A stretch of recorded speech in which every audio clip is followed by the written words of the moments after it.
18 तारीख का दिन देश और बिहार की राजनीति के लिए काफ़ी अहम था, क्योंकि दो बैठकें हो रही थी, एक दिल्ली में और एक बेंगलुरु में। बेंगलुरु की बैठक में नीतीश कुमार शामिल थे और नीतीश कुमार ने ही इस गठबंधन की पहल की थी और 26 दलों का जुटान करवाया था। लेकिन इस बैठक से पहले नीतीश कुमार निकल करके चले आए। इसको लेकर के कई तरह की चर्चाएँ चल रही थी। चर्चा तो यहाँ तक चली थी कि नीतीश कुमार इंडिया नाम रखे जाने से भी नाराज़ थे। लेकिन अब जबकि नीतीश कुमार के पहले निकलने का जो घाटा था, जो चर्चाएं चल रही थी, वो फ़ायदे में बदलती हुई नज़र आ रही है। आपको बता दें कि विपक्षी दलों द्वारा अपने गठबंधन का नाम इंडिया रखे जाने के एक दिन बाद उनके खिलाफ दिल्ली में शिकायत दर्ज की गई है। गठबंधन का नाम इंडिया रखने पर दिल्ली के बाराखंबा पुलिस स्टेशन में यह केस दर्ज किया गया है। समाचार की बात करें तो सूत्रों से जो खबर मिल रही है और विभिन्न मीडिया एजेंसियों ने जो खबर सामने रखी है, उसके मुताबिक डॉक्टर अवनीश मिश्रा नाम के शख्स ने ये केस दर्ज कराई है। शिकायत में कहा गया है कि 26 विपक्षी दलों ने इंडिया नाम का अनुचित उपयोग किया है। इसका चुनाव में गलत इस्तेमाल होगा।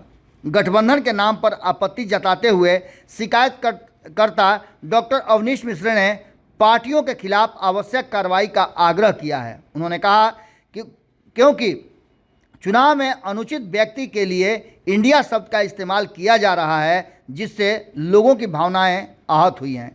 शिकायत में कहा गया है कि 26 राजनीतिक दलों ने देश के नाम का दुरुपयोग किया है और ये कहीं से उचित नहीं है। आपको बता दें कि इस पूरे मामले को लेकर के अधिनियम की धारा 2C के तहत दर्ज किया गया है। प्रतीक और नाम को लेकर के जो संविधान में वर्णित है, उसके आधार पर अधिनियम के मुताबिक यह निशानों और नामों के आधिकारिक इस्तेमाल को नियंत्रित करता है, ताकि उनके अनुचित उपयोग से बचा जा सके और राष्ट्रीय प्रतीकों की सुरक्षा की जा सके। रिपोर्ट में कहा गया है कि अगर प्रतीक अधिनियम की धारा 3 के प्रावधानों का उल्लंघन करते पाया गया तो प्रतीक अधिनियम के अनुसार धारा 5 किसी भी व्यक्ति पर 500 रुपये का जुर्माना लगाने की सज़ा का प्रावधान करता है। मंगलवार को महाराष्ट्र बीजेपी नेता आशुतोष दुबे ने इस नाम के खिलाफ चुनाव आयोग में शिकायत दर्ज कराई है और कहा है कि इंडिया का इस्तेमाल विपक्ष के राजनीतिक फायदे के लिए किया है।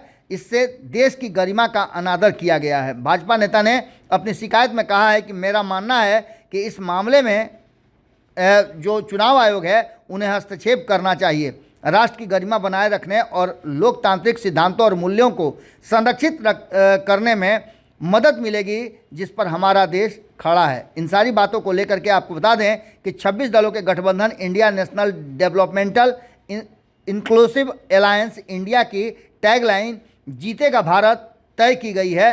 सूत्रों ने बताया कि लोकसभा चुनाव को देखते हुए इस टैगलाइन को क्षेत्रीय भाषाओं में भी तय किए जाने की संभावना है। उन्होंने बताया कि बेंगलुरु में मंगलवार को हुई बैठक के दौरान कई नेताओं को लगा कि गठबंधन के नाम में भारत शब्द भी शामिल होना चाहिए।